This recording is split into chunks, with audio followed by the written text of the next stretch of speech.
40 años en países viejos es poco tiempo. En la universidad posmoderna, moderna y posmoderna no es tanto tiempo en esos países, pero sí en el nuestro. Y es una muestra de tosudez también, que a pesar de los vaivenes, de las idas y vueltas que tiene el país y que no las podemos esquivar, persistimos, estamos allí. Remarcando lo que decía en el video, no nacemos de un repollo, nacemos sobre todo de ideas fuerza. Y entonces voy a hablar una partecita y voy a encadenar tres cosas: el desarrollo de las universidades en el mundo, el desarrollo de la ingeniería química en el mundo y el desarrollo nacional. ¿De dónde venimos? Y bueno, nos tenemos que remontar a la primer facultad de ingeniería química que hubo en Sudamérica, que fue la Universidad Nacional del Litoral. Surgió al lado de la producción tecnológica para el agro. Y la ingeniería química, sobre la que hay muchos libros escritos sobre sus concepciones, era esencialmente metodológica, fenomenológica, y se imbrincaba con una universidad en la Argentina que, al menos en nuestras disciplinas, era una universidad prácticamente de primera generación. Era una universidad replicadora de conocimiento ya establecido, pero irrumpe una persona, que claro, nadie irrumpe solo, pero irrumpe una persona, y en el año 1945 el doctor Jorge Ronco se doctora y comienza como otra visión, porque Ronco tenía en claro ya en ese momento que los procesos de la ciencia pasaban por internacionalizarse, pasaban por vincularse y asociarse, pero que también había que salir de ciertas situaciones de confort, y él en ese momento, como era una universidad de primera generación, tenía un cargo simple. O sea que la universidad era un lugar para ir a dar clase. Logra en el año 1958 introducir un curso central en la ingeniería química, que es la ingeniería de las reacciones químicas. No es cualquier cosa esto, porque al mismo tiempo, en ese momento, Riccieri y Frondizi, estamos nombrando algunas personas que se pueden nombrar en negrita por la importancia, crean la Universidad de Buenos Aires el Departamento de Industrias. Entre el 50 y el 60, restableciéndose de la posguerra, Estados Unidos comienza sus estudios en catálisis. Hasta ese momento, si se usaba un catalizador en alguna planta, en algún lugar del mundo, se usaba porque andaba. Pero los estudios para perfeccionarlo, hacerlo más eficiente y demás, comienzan entre el 50 y el 60. Y comienza un nuevo enfoque que va imbrincando campos de saberes: la física de sólidos, la química de sólidos, la fisicoquímica de superficies, la mecánica cuántica, la incorporación de los procesos de absorción.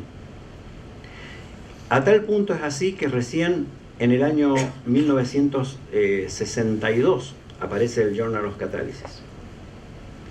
Y recién en el 65 aparece la Sociedad Americana de Catálisis. En el medio ya, otra gran persona de nuestra historia de los catalíticos, que es el doctor Parera, logra la primera beca en el campo por parte del CONICET para irse del país al Imperial College. En el año 59 parte del Imperial College, vuelve a Santa Fe, junto con algunos otros tosudos como Casano y compañía. Instalan también la idea de que había que crear espacios propios. Y fíjense ustedes que la Universidad de La Plata, que siempre ha marcado los rumbos, no se puede escribir la historia de la Argentina sin la Universidad de La Plata. Comienza una discusión sobre la modernización académica. Y en esa modernización académica, Ronco logra el primer cargo exclusivo, que es una bisagra en lo que hace a una universidad de segunda generación, o sea, una universidad que no solo replica, sino que genera conocimiento. Y que para eso es necesario tener dedicación exclusiva, obviamente. Hoy lo tenemos muy bien claro. Pero en simultáneo, una empresa pública que había puesto al país en una condición estratégica como YPF, hay otra persona que logra el primer paper del área de catálisis en la Argentina en el año 59, y es el doctor Oscar Orio. El doctor Oscar Orio termina fundando en la Tecnológica Nacional de Córdoba el CITEQ, otro de nuestros institutos de nuestra red institucional. En el 57, también por el trabajo de Ronco y compañía, se había creado ya el Instituto Argentino de Petróleo y Gas. En el 59 se había doctorado Cunningham, que luego va a organizar, y bueno, los que hemos estudiado ingeniería química hemos estudiado con algunos libros de Cunningham. En el 60 se había doctorado Rivarola. En el 63, Miguel de Santiago, que después marcaría gran parte de la historia, termina su tesina con Ronco. Y marcaría la historia también de otras personas que se fueron doctorando después a partir de estas personas, como por ejemplo el doctor Juan Carlos Gottifredi, que finalmente con su dinámica logra fundar el INICI en Salta. Nos visitan personas claves. García de la Banda. García de la Banda, yo tuve la suerte de conocerlo ya muy al final de su vida, quien había armado la catálisis en España. Y desde España nos aportaban algo maravilloso. La catálisis, la ciencia, no estaba escindida de la cultura iberoamericana, que es un rasgo distintivo de los simposios, ex simposios, actual congresos iberoamericanos del campo. La cultura está a la par, es el gran patrimonio que tenemos los pueblos de Iberoamérica, que nos hermanamos y compartimos algo más que los saberes y el intercambio de personas. Tenemos dificultades económicas para generar las redes y las movilidades internas, pero García de la Banda empezaba sus conversaciones, sus conferencias, con algún escrito del siglo de oro español, con la poesía imbrincada y otra manera de ver las cosas. Y por el otro lado también se establecían las relaciones con Smith. Aún hoy se estudia por libros de Smith en los conceptos básicos en California, donde Piero hizo una estancia y se establece una relación. Smith viene a la Argentina. Ya en el 60 Ronco ya era exclusivo. ¿Y qué es lo nuevo que aparece ahí? Aparece la nueva ingeniería química. Una ingeniería química que modelaba desde los fenómenos observables, se deben entrelazar con lo que ocurre a nivel molecular, para desde lo molecular volver a estructurar el conocimiento y comprender los fenómenos a escala puntual. Es un cambio de órdenes de magnitud en lo que hace a la concepción de cómo se debe abordar el conocimiento. Y se hace mucho más indispensable conocer de química de sólidos. Las discusiones estériles de las ciencias básicas versus las aplicadas quedan de lado inmediatamente porque son absolutamente complementarias. Y al mismo tiempo en la Argentina esa discusión se estaba dando, porque Parera había vuelto del Imperial College, logran fundar el INCAP en el año 69, se funda el INICI, después se crea el CONACA, como mencionaba María del Carmen en el video. El CONACA no era una sociedad, era un organismo asesor dentro del CONICET. De hecho, eso después le dificultó su permanencia, porque no tenía un financiamiento propio. Fíjense ustedes que el INTEC, con la impronta de Cassano, se crea en el 75. Y acá aparece toda una historia dinámica, muy dinámica, porque Cassano le da la orden a sus becarios que se van al exterior que se doctoren, aunque el CONICET se los prohibía. No les permitía que usaran las becas externas para doctorarse en el exterior, porque había que darlo vuelta. Como esta mañana hablábamos con Ana, cuando las cosas están mal, no pasa por acomodarlas de otra manera. Pasa por levantar el mantel, tirarlo al diablo y hacer algo de nuevo. Y esto es lo que estaban haciendo. Otra manera de concebir las cosas. Y en esos orígenes del INTECI estaba imbrincado la idea de un proyecto nacional a través de sus grandes empresas. Industrializar el petróleo, hacerse cargo de los procesos críticos, los cuellos de botella que había en los procesos. Nos viene un norteamericano y nos dice que la gran tarea que había que hacer era desarrollar el catalizador del reformado en la Argentina. El reformado de naftas es el proceso por el cual el petróleo ya purificado, libre de azufre y demás, se lo convierte en naftas. Es el catalizador más difícil que hay. Nos tiraron una tarea para que no la pudiéramos hacer. Pero lo que no tuvieron en cuenta, en realidad, es que lo que nos quedó es el cúmulo de conocimiento en el aprendizaje. Se aprendió y se pudieron hacer los catalizadores, entonces ya tuvieron que recurrir a otras armas no tan leales para evitar que YPF lo desarrollara y lo pusiera en marcha. Y en el INTECI, ese es el origen del grupo de metalurgia. Porque había que, piensen ustedes que es un catalizador en base a metales preciosos, por lo tanto es un bien. No se lo puede exportar ni a un agotado, porque estamos hablando de divisas. Entonces hay que recuperar esos metales que valen muchísimo, y así se funda el grupo de metalurgia extractiva del INTECI, con la tarea imbrincada de esos proyectos que yo le llamo vertical, como escucharon en el video, que se pueden llamar de muchas maneras. En estos días hemos estado hablando con Eduardo Borkin sobre la necesidad de la estructuración de proyectos nacionales en los cuales todos nosotros estamos dispuestos a ensamblarnos para que verdaderamente funcione la red institucional.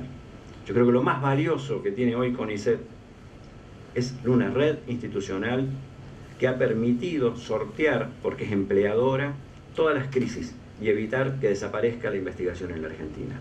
Porque nos quedamos y lo atamos con alambre y lo seguimos haciendo. De cualquier manera nos quedamos y lo seguimos haciendo. Y ese patrimonio intelectual, cuando yo llegué al INTECI en el año 84, me tocó poner en marcha un cromatógrafo que acababa de traer junto en su viaje Simonazzi de Petroquímica Mosconi, de lo que mencionaba también Manuel Ojeda allí. Cristina Abelo, que hoy no está acá, llega al INTECI con el proyecto de industrializar para ver algo, cómo viabilizar los descubrimientos de gas natural en Tierra del Fuego. Se crea un proyecto nacional para agregar valor, para transportar algo más valioso que gas, que había que pasar por el estrecho de Magallanes para llevar el gas. Entonces había que hacer, se abre un programa en la Argentina que es el programa de Carbono 1 para producir derivados valiosos, y eso hoy lo volvemos a discutir cuando hablamos de cómo tenemos vectores o acumuladores de hidrógeno porque no podemos transportar hidrógeno. Entonces hoy hablamos de lo mismo, nada más que con otras moléculas.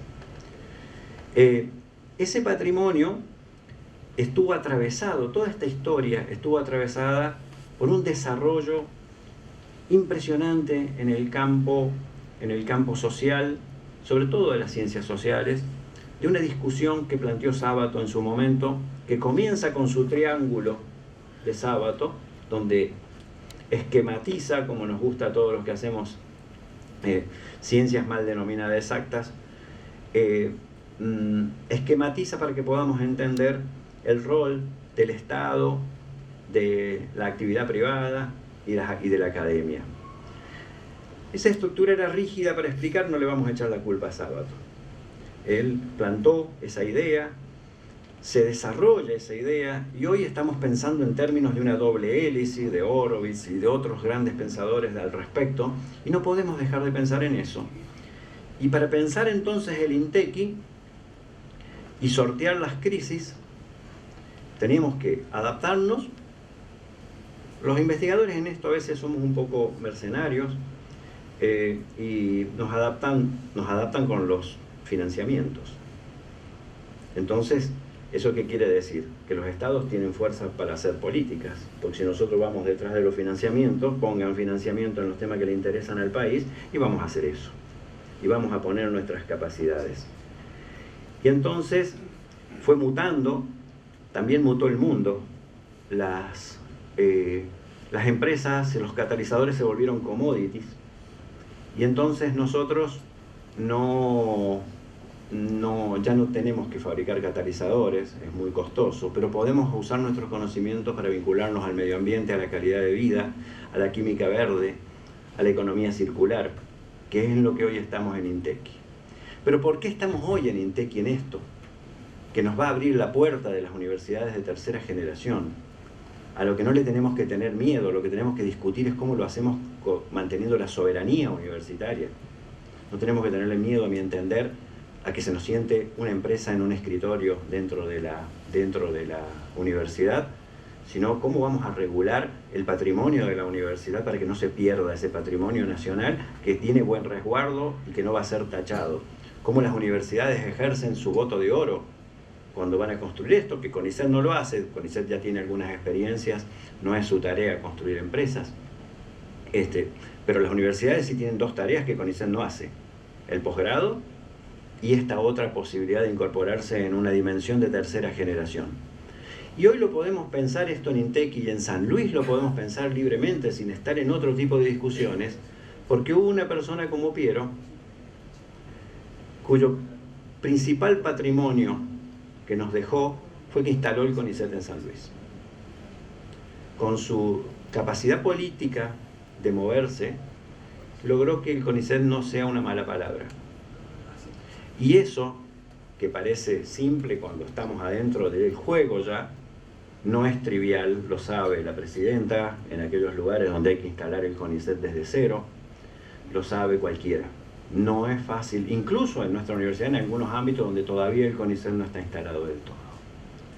Y entonces, a partir de esto, es que hoy podemos disfrutar de poder mantener charlas en otro estadio, distinto ya de aquellas discusiones que hoy serían estériles, preparados y sobre todo planteándonos grandes desafíos para los que estamos preparados para hacerlo. ¿Por qué nos preparamos más?